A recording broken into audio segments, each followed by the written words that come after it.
11 साल का एक जर्मन बच्चा हेलमट सोने के लिए बेड पर जाता है, पर अचानक वो अपने पेरेंट्स को सीरियस टोन में कुछ बातें करते सुनता है। बच्चे के फादर अपनी वाइफ से कहते हैं कि लगता है अब समय आ गया है कि हम पूरे परिवार को खत्म कर दे या केवल मैं सुसाइड कर लूं। बच्चे के फादर की आवाज में एक डर होता है और इस डर को बयां करते हुए वो आगे अपनी वाइफ से कहता है कि अब एलाइज हमारे साथ वही करेंगे जो हमने जूस के साथ किया। अब हेलमट उस समय इस बात को सुनकर कुछ रिएक्ट नहीं करता और सो जाता है। अगले दिन उस बच्चे के फादर पूरी फैमिली के साथ जंगल में जाते हैं और पिकनिक मनाते हैं, लेकिन इसके बाद हेलमट के फादर खुद को अपने ऑफिस में गोली मार लेते हैं, जिसके बाद हेलमट उनकी यूनिफॉर्म को फैमिली फायरप्लेस पर जलता देखता है। इस इंसिडेंट के बाद हेलमट को वही रात वाली बात याद आती है और वो इतना ज्यादा डर जाता है कि वो अगले 9 साल तक अपने घर पर खाना भी नहीं खाता, केवल इस डर से कि कहीं उसकी माँ उसे खाने में जहर ना दे दे। अभी हमने आपको जो स्टोरी सुनाई वो केवल एक स्टोरी नहीं बल्कि वर्ल्ड वॉर 2 के खत्म होने के बाद लोगों की मेंटालिटी थी। इस स्टोरी में हेलमट एक रैंडम जर्मन बॉय था जिसके फादर हिटलर के सपोर्टर थे, जो कि वर्ल्ड वॉर 2 हारने के बाद डरे हुए थे। ये डर उस समय केवल उनके अंदर नहीं था बल्कि हिटलर के हर सपोर्टर के अंदर था, जिन्होंने हिटलर के कारण युद्ध लड़ा। वो हारे और डर डर के जिए। ये हेलमट के फादर की तरह मारे गए। हिटलर न केवल उनकी मौत का कारण बल्कि करोड़ों लोगों की मौत का कारण रहा है। इसने इतिहास के सबसे बड़े जीनोसाइड्स करवाए हैं। इसने ऐसे कैंप्स बनवाए जहां बच्चे, बड़े और बूढ़ों को गैस चेंबर में डालकर मार दिया जाता था। हिटलर ने दुनिया में अपनी ऐसी तानाशाही दिखाई थी कि आज भी लोग किसी सख्त इंसान को हिटलर से कंपेयर करते हैं, लेकिन हमारे मानने में शायद ही इस दुनिया में कोई होगा जिसे हम हिटलर से कंपेयर कर सके, क्योंकि इसने जो क्राइम किए वो मानवता को शर्मसार करने वाले काम थे। हिटलर के समय में जो सिचुएशंस थी वो हम केवल पढ़ सकते हैं, लेकिन महसूस ना कभी कर सकते हैं और ना कभी करना चाहेंगे। लेकिन कहते हैं हर कहानी के 2 पहलू होते हैं, वैसे ही हिटलर के भी 2 पहलू थे। लोग इसे 2 तरह से देखते हैं। अब कुछ के लिए ये एक क्रूर तानाशाह था तो कुछ के लिए ये एक ग्रेट लीडर भी था। हिटलर एक ऐसा लीडर था जो केवल अपनी स्पीचेस के थ्रू ही लोगों के अंदर एक आग पैदा कर देता था। वो लोगों को इन्फ्लुएंस और मैनिपुलेट करने में काफी माहिर था। लेकिन ऐसा नहीं कि ये बचपन से ऐसा था, बल्कि हिटलर तो बचपन में एक आर्टिस्ट बनना चाहता था या प्रीस्ट बनना चाहता था। तो आखिर ऐसा क्या हुआ जिसने हिटलर को एक प्रीस्ट और आर्टिस्ट बनने की जगह एक क्रूर तानाशाह बना दिया। 20 अप्रैल 1889 को ब्रोनौ एम एन नाम की जगह पर हिटलर का जन्म हुआ। ये जगह जर्मनी के बॉर्डर से लगी हुई है। हिटलर ने अलॉय हिटलर और क्लारा पॉजल के घर जन्म लिया, जिन्होंने इसका नाम अडोल्फ हिटलर रखा। ये अपने परिवार का चौथा बच्चा था। हिटलर को अपने परिवार में बड़ी ही प्यार से रखा जाता था। स्पेशली हिटलर की माँ इस पर अपनी जान देती थी, क्योंकि हिटलर से पहले उनके जो भी बच्चे हुए थे वो किसी न किसी वजह से ज्यादा दिन जी नहीं सके। इसका पढ़ाई में ज्यादा मन नहीं लगता था। उसे स्कूल की पढ़ाई और डिसिप्लिन लाइफ फिजूल की बातें लगती थी, जिसके कारण हिटलर और उसके फादर के बीच कभी नहीं बना। इवन हिटलर के फादर कभी कभी तो गुस्से में उसे मारते पीटते भी थे, जिससे परेशान होकर हिटलर ने 8 साल की उम्र में सिंगिंग लेसन्स लेने शुरू कर दिए, जिससे वो चर्च में गाना गाने लगा। चर्च में जाने के कारण ही वो एक समय पर प्रीस्ट भी बनना चाहता था, लेकिन ऐसा हो नहीं पाया, क्योंकि इसी समय हिटलर की लाइफ में एक टर्निंग पॉइंट आता है। वो अपने छोटे भाई एडमंड को खो देता है। एडमंड की मीजल्स, जिसे खसरा रोग भी कहते हैं, उसकी वजह से डेथ हो गई, जिसका हिटलर के ऊपर काफी बुरा असर पड़ा। वो अपने भाई को हमेशा याद करता रहता। वो धीरे धीरे एक ऐसा लड़का बन जाता है जो केवल अपने में ही रहना पसंद करता है। इवन इस इंसिडेंट के बाद वो अपने फादर और टीचर्स के साथ भी काफी बुरा बर्ताव करता है। उसने स्कूल्स में भी काफी गंदा परफॉर्म करना शुरू कर दिया था। हालांकि समय के साथ हिटलर का इंटरेस्ट भी चेंज हुआ और अब वो एक आर्टिस्ट बनना चाहता था, जिसके लिए उसने 2 बार आर्ट स्कूल में अप्लाई भी किया था, लेकिन दोनों बार उसे वहां से रिजेक्शन मिला। इसी समय हिटलर एक ऐसा इंसान बनता जा रहा था जिसका इंटरेस्ट जर्मन हिस्ट्री और जर्मन पीपल में था। वो बेशक ऑस्ट्रिया में पैदा हुआ था, लेकिन उसका मन जर्मनी की ओर ही भागता था। हिटलर बचपन से ही जर्मनी का नेशनल सॉन्ग गाता, वहां के बारे में पढ़ता, वहां के लोगों से इन्फ्लुएंस होता। हिटलर के भाई की मौत के 3 साल बाद उसके फादर की भी डेथ हो जाती है, जिसके बाद हिटलर को उसकी पुअर एकेडमिक परफॉर्मेंसेस की वजह से स्कूल से भी निकाल दिया जाता है। हिटलर के पास अब अपने कोई फ्यूचर प्लान्स नहीं थे। उसके घर का खर्च भी ऑर्फन्स बेनिफिट से चलता और ऊपर से हिटलर के माँ की तबीयत भी खराब रहने लगी थी। हिटलर इन सभी चीजों से काफी परेशान था कि अचानक एक दिन उसकी माँ की भी डेथ हो जाती है। 21 दिसंबर 1907 को हिटलर अपनी माँ को भी खो देता है, जिसके बाद वो पूरी तरह से अकेला और अनाथ हो जाता है।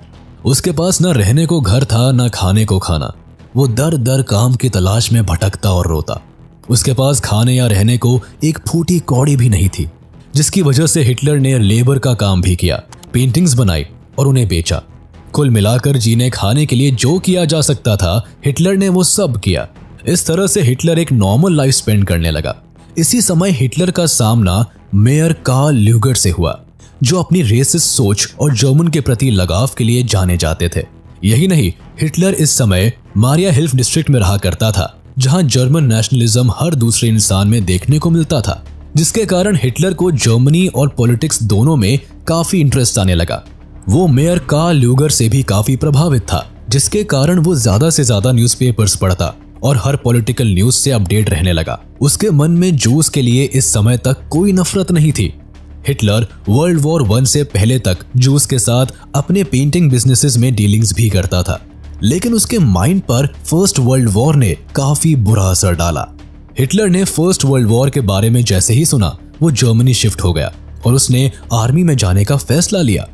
हिटलर ने फर्स्ट वर्ल्ड वॉर में एज अ सोल्जर पार्टिसिपेट किया, जहां पहले वो केवल इंफॉर्मेशंस पहुंचाने का काम करता था, लेकिन देखते ही देखते वो जर्मन फोर्सेस में वो एक पॉपुलर फेस बन गया। उसने कई जंग भी लड़े, जिसमें first battle of Ypres, the battle of the Somme, the battle of Arras and the battle of Passchendaele आती है। इन सभी लड़ाइयों में से बैटल ऑफ द सोमे में हिटलर घायल हो गया था, लेकिन फिर भी उसने हार नहीं मानी, जिसके कारण उसकी ब्रेवरी को सल्यूट किया गया और उसे आयरन क्रॉस से सम्मानित किया गया। हालांकि वॉर के बाद हिटलर लंबे समय तक हॉस्पिटल में एडमिट रहा। हिटलर को काफी मेजर इंजरीज आई थी। वॉर के एंड तक हिटलर के अंदर जर्मन नेशनलिज्म साफ तौर पर देखी जा सकती थी। जर्मनी का वॉर को हारने का दुख हिटलर को लिए बैठा। हिटलर ने मन ही मन सिविलियन लीडर्स, जूज, मार्क्सिस्ट के लिए नफरत पाल ली थी। हिटलर का मानना था कि इन लोगों ने वॉर के दौरान उनकी पीठ में छुरा घोंपा है। इन लोगों ने वॉर को खत्म किया और ऐसी ट्रीटीज पर साइन किया जिन्होंने जर्मनी को हमेशा हमेशा के लिए बर्बाद कर दिया। हिटलर ने यही से अपने मन में एक आइडियोलॉजी को जन्म दिया, जो बाद में नाजिज्म के नाम से जानी गई। 1914 से लेकर 1918 तक वर्ल्ड वॉर 1 लड़ा गया, जिसमें एलाइज कंट्रीज यानी इंग्लैंड, फ्रांस एंड रशिया ने सेंट्रल कंट्रीज को हरा दिया, जिसमें जर्मनी भी आता था। जर्मनी के हारने के बाद वहां का पॉलिटिकल सिस्टम काफी खराब हो गया था। कोई भी सरकार वहां राज करने के लिए नहीं थी, जिसके कारण सभी पार्लियामेंट पार्टीज को जर्मनी में अपनी गवर्नमेंट बनाने का मौका मिल गया, जिसके लिए एक नई गवर्नमेंट को बनाने की बात सामने आने लगी। नई गवर्नमेंट को फॉर्म करने के लिए नेशनल असेंबली ने वाइमर नाम की जगह पर मिलने का फैसला लिया, जहां बाद में कॉन्स्टिट्यूशन को फॉर्म करते हुए एक गवर्नमेंट को बनाया गया, जिसके लिए प्रॉपर वोटिंग्स का सहारा लिया गया, जिसमें वुमेन ने भी अपने वोट डाले। इस गवर्नमेंट को ही वाइमार रिपब्लिक के नाम से जाना जाने लगा। हालांकि उस समय ज्यादातर जर्मनी की पब्लिक इस रिपब्लिक के खिलाफ थे, क्योंकि इस रिपब्लिक ने ही पीस के नाम पर ऐसी ट्रीटीज पर साइन किया जिसने जर्मनी को बर्बाद कर दिया। इन ट्रीटीज में सबसे हार्श और ह्यूमिलिएटिंग ट्रीटी ऑफ वर्साई थी। ट्रीटी ऑफ वर्साई में इतने हार्श रूल्स और एक्शंस थे, जिसकी वजह से जर्मनी को बहुत बुरे इकोनॉमिकल कंडीशन से गुजरना पड़ा। इस पीस ट्रीटी के कारण ही जर्मनी ने अपनी overseas colonies, 1/10 of population, 13% territories, 75% iron और 26% कोल खो दिए। एलाइड पावर्स ने वॉर के बाद जर्मनी पर ऐसे रूल्स इंपोज किए जिससे उनकी कमर ही टूट गई। जर्मनी इस ट्रीटी के कारण दिन पर दिन एक वीक देश बनता चला गया। जर्मनी के जो भी रिसोर्सेज थे, वो सभी रिसोर्सेज एलाइज कंट्रीज ने छीन लिए, जिसके कारण जर्मनी के पास आगे बढ़ने के लिए ना पैसे थे ना कोई रिसोर्सेज। एलाइड पावर्स ने वॉर का कारण जर्मनी को बताते हुए उसके ऊपर वॉर डैमेजेस का सारा खर्चा भी थोप दिया। जर्मनी को वॉर गिल्ट माना गया और इसे करीब 6.6 बिलियन पाउंड्स देने के लिए मजबूर किया। अब आप अंदाजा लगा लीजिए कि उस समय में 6.6 बिलियन पाउंड्स कितना ज्यादा अमाउंट होगा। इसके अलावा जर्मनी को अपनी आर्मी पर भी कंट्रोल लगाना पड़ा। कई लोग जर्मनी के खराब हालत का जिम्मेदार वाइमर रिपब्लिक और इनके द्वारा साइन की गई ट्रीटी ऑफ वर्साले को भी मानते हैं, इंक्लूडिंग हिटलर। अब वाइमर रिपब्लिक का दिन पर दिन विरोध होने लगा। कंजर्वेटिव नेशनलिस्ट मिलकर सोशलिस्ट, कैथोलिक्स और डेमोक्रेट्स पर अटैक करने लगे, क्योंकि ये लोग वाइमर रिपब्लिक को सपोर्ट करते थे। इस समय नेशनलिस्ट ग्रुप ने वाइमर रिपब्लिक के लीडर्स और सपोर्टर्स को नवंबर क्रिमिनल्स का नाम दिया। नेशनलिस्ट के अकॉर्डिंग ये सभी लोग जर्मनी के क्रिमिनल्स थे, जिन्होंने नेगोशिएट करके वॉर को एंड किया और हार्श ट्रीटीज पर साइन किया। नेशनलिस्ट के इस माइंडसेट ने जर्मनी के पॉलिटिकल डेवलपमेंट्स में कई चेंजेस देखे। हिटलर के माइंडसेट पर वर्ल्ड वॉर 1 के एंड रिजल्ट ने भी काफी भारी असर डाला। वॉर खत्म होने के बाद जर्मनी की आर्थिक स्थिति तो खराब थी ही, लेकिन इसका असर लोगों की सोच पर भी पड़ा। पॉलिटिशियंस और न्यूज़पेपर पब्लिशर्स ने मर्दों की एक अलग छवि प्लॉट करने की कोशिश की। उनके अकॉर्डिंग आदमी को अग्रेसिव, स्ट्रॉन्ग और मैस्कुलिन होना जरूरी था, वही वुमेन को केवल घर के कामकाज पर ध्यान देना जरूरी था। इसके अलावा ट्रेंच लाइफ को भी ग्लोरीफाइड किया गया। दरअसल वॉर के दौरान सोल्जर्स बड़े बड़े गड्ढे बनाकर उनमें रहते थे, जहां की असलियत मीडिया में दिखाई जाने वाली लाइफ से एकदम अलग थी। असल में सोल्जर्स को इन सभी गड्ढों में काफी परेशानियों का सामना करना पड़ता था। इन ट्रेंचेस में उन्हें harmful gases, rats, enemy shelling और गंदगी में रहना होता था।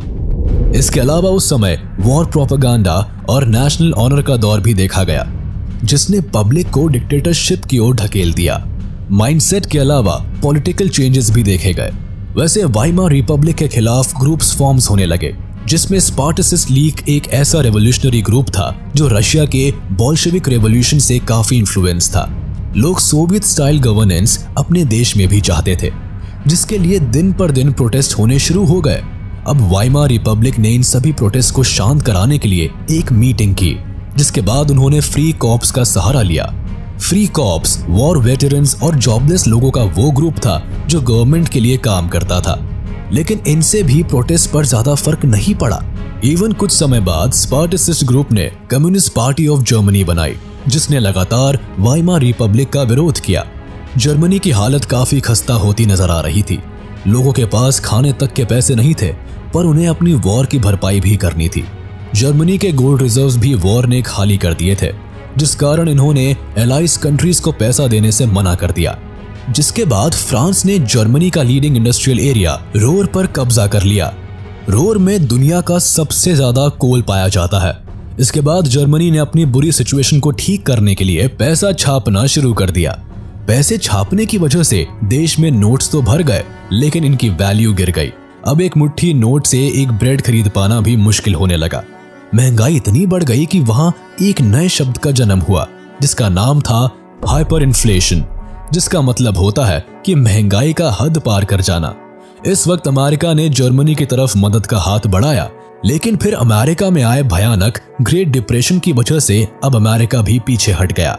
द ग्रेट डिप्रेशन के बाद अमेरिका ने जर्मनी को सपोर्ट देना भी बंद कर दिया, जिससे जर्मनी को एक साथ दो झटके लगे। एक यूएसए के फाइनेंशियल एड ना आने से, दूसरा दुनिया भर में इकोनॉमिक क्राइसिस के आने से। जर्मनी की हालत और बिगड़ती चली गई। 1932 तक इंडस्ट्रियल प्रोडक्शन 40% तक कम हो गया, जिससे करीब 6 मिलियन लोग उस समय जर्मनी में अनएम्प्लॉयड घूम रहे थे। लोगों ने सड़क पर नारे लगाने शुरू कर दिए। जर्मनी की हालत इतनी खराब हो गई थी कि लोगों का सरकार से विश्वास भी डगमगाने लगा था। लोग सरकार के खिलाफ नारे लगाने लगे। सरकार की खस्ता हालत देख हिटलर ने इस मौके का फायदा उठाया। हिटलर इस समय सत्ता में आया। यहाँ से हिटलर और नाजिज्म ने जर्मनी में अपनी अलग पहचान बनाई, और यहीं से शुरू हुई हिटलर का नो वन से जर्मनी का अडोल्फ हिटलर द डिक्टेटर बनने का सफर। आर्मी छोड़ने के बाद हिटलर ने 1919 में जर्मनी वर्कर्स पार्टी ज्वाइन की। ये ग्रुप उस समय इतना बड़ा नहीं था, जिस कारण हिटलर उस ग्रुप में बहुत जल्द शामिल हुआ और अपनी पॉपुलैरिटी बढ़ा ली।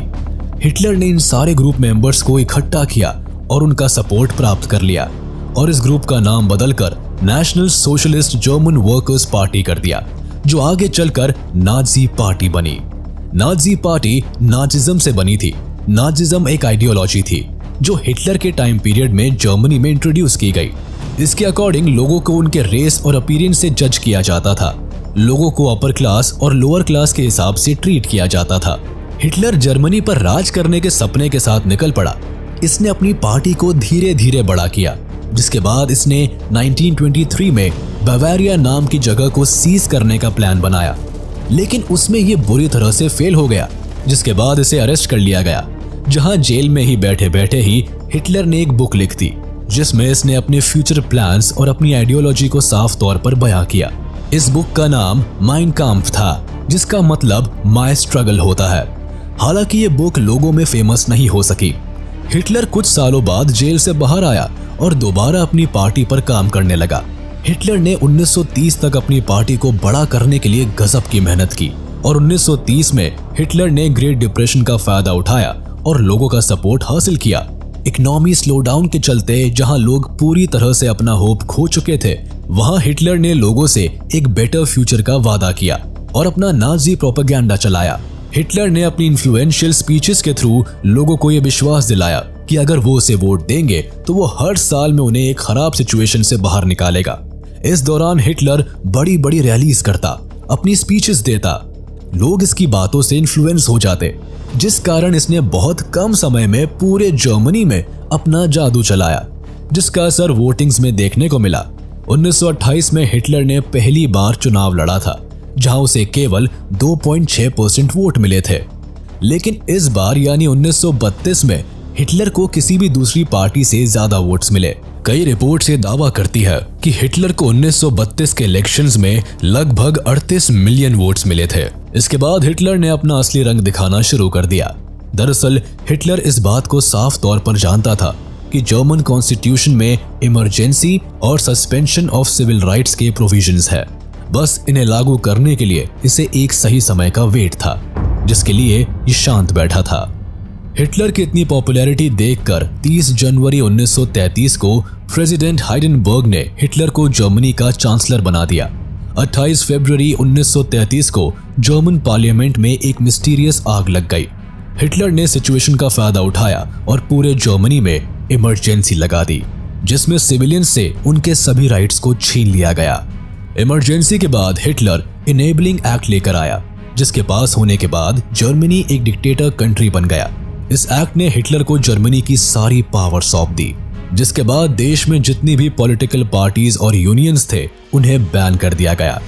हिटलर ने कंट्री की इकोनॉमी, मीडिया, आर्मी और जुडिशरी को पूरी तरह अपने कंट्रोल में कर लिया, जिसके बाद जर्मनी में हिटलर का नियम ही शासन बन गया। हिटलर ने स्पेशल सर्विलेंस और सिक्योरिटी फोर्सेस का भी इंतजाम किया, जो उसके खिलाफ साजिश करने वाले लोगों को पकड़ने का काम करते थे। अब हिटलर के पास जर्मनी की सत्ता तो थी, लेकिन उसे ऑपरेट करने के लिए पैसा नहीं था, जिसके लिए हिटलर ने जर्मनी को एक नई शेप देना शुरू कर दिया। हिटलर ने सबसे पहले हॉलमार्शाट नाम के इकोनॉमिस्ट को हायर किया, जिससे जर्मनी की हालत सुधर सके। हुआ भी ऐसा ही। हॉलमार्क के प्लान्स ने जर्मनी की हालत को सुधारा, जिसके लिए सबसे पहले वो full production and full employment के एम के साथ आगे बढ़ने लगा। इसके अलावा हिटलर के राज में फॉरेन पॉलिसीज में भी सुधार देखने को मिला।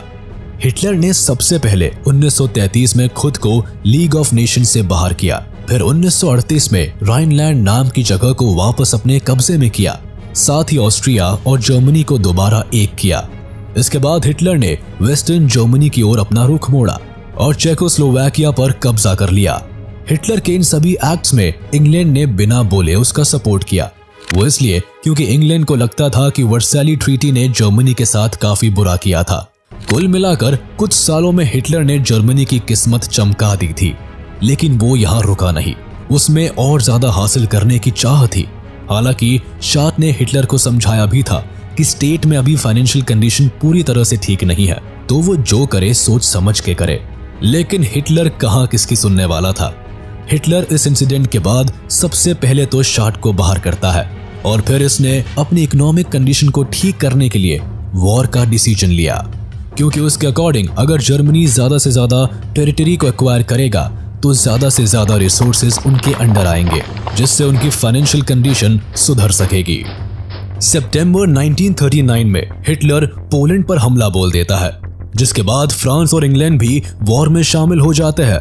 वो इसलिए क्योंकि जिस तरह वर्ल्ड वॉर 1 में ब्रिटेन बेल्जियम का साथ देने का वादा करता है, उसी तरह ब्रिटेन ने पोलैंड के साथ भी एक ट्रीटी साइन की होती है, जिसके अकॉर्डिंग ब्रिटेन को पोलैंड का साथ देना होता है। वहीं दूसरी ओर जर्मनी ने इटली और जापान के साथ एक ट्राइपार्टाइट पैक्ट साइन किया होता है, जिससे वो अपनी इंटरनेशनल लेवल पर पावर बढ़ा सके।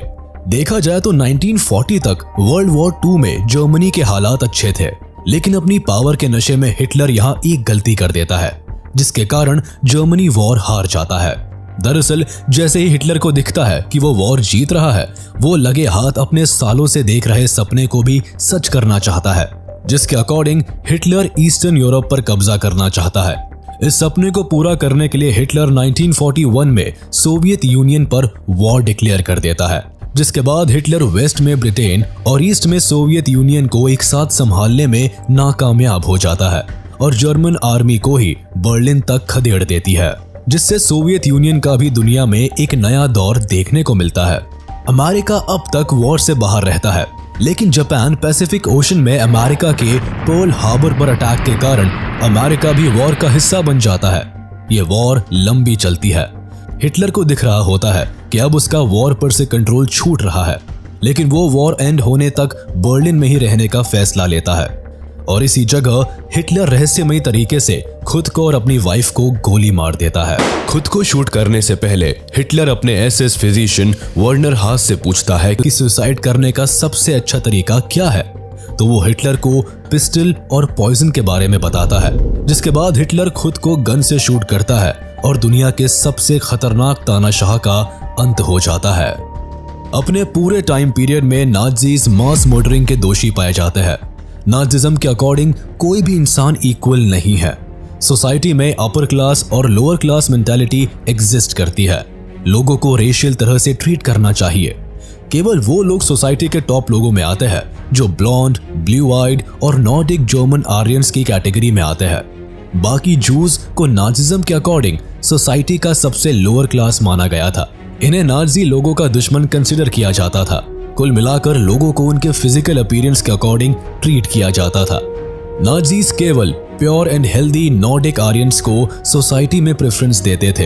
हिटलर के राज में स्पेशली जूस पर ज्यादा अत्याचार किया गया। नाज़ी जूस को अपना दुश्मन मानते थे। ये दुश्मनी सालों पुरानी थी। नाज़ीज का मानना था कि जूस क्राइस्ट के किलर्स थे। जूस के साथ मिडीवल टाइम से ही काफी भेदभाव किया जाता था। किन जूस से नफरत का सबसे बड़ा प्रेजेंट कारण था जर्मनी का वर्ल्ड वॉर 1 में हार जाना। हिटलर का मानना था कि इन्हीं लोगों ने फाइनेंशियली अलाइज की मदद की है, जिसकी वजह से उन्हें हार का मुंह देखना पड़ा। हिटलर ने जूस को हमेशा ही इंटरनल ट्रेटर की तरह ही देखा।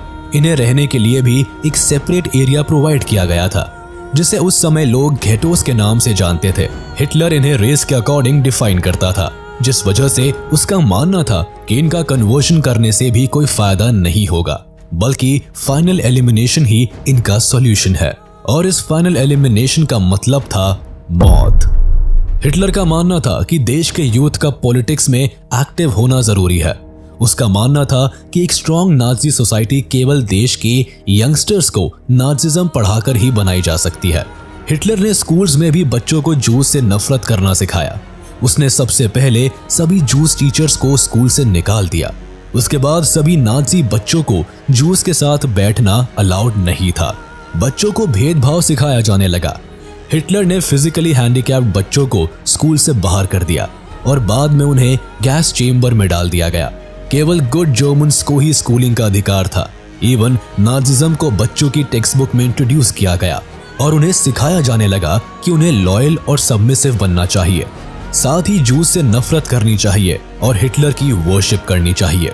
हिटलर के समय में बच्चों को यह समझाया जाता था कि वुमेन मेन से डिफरेंट है और इक्वालिटी जैसी कोई चीज एग्जिस्ट नहीं करती।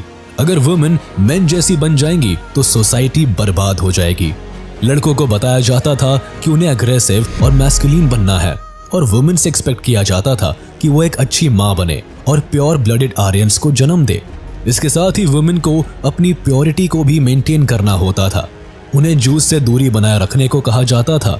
इवन अगर किसी औरत ने अनडिजायरेबल नाज़ी को जन्म दिया तो उसे पनिश किया जाता था और डिजायरेबल नाज़ी को जन्म देने पर उन्हें अवार्ड दिया जाता था। कुछ इस तरह के शिक्षा के साथ जर्मनी नाजिज्म फैलाया जा रहा था।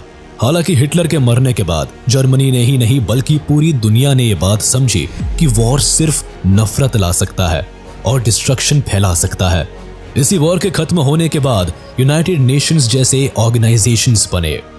हमें उम्मीद है कि आपको हमारा ये वीडियो पसंद आया होगा, तो इसे लाइक शेयर जरूर करेंगे और चैनल को सब्सक्राइब करना ना भूलें।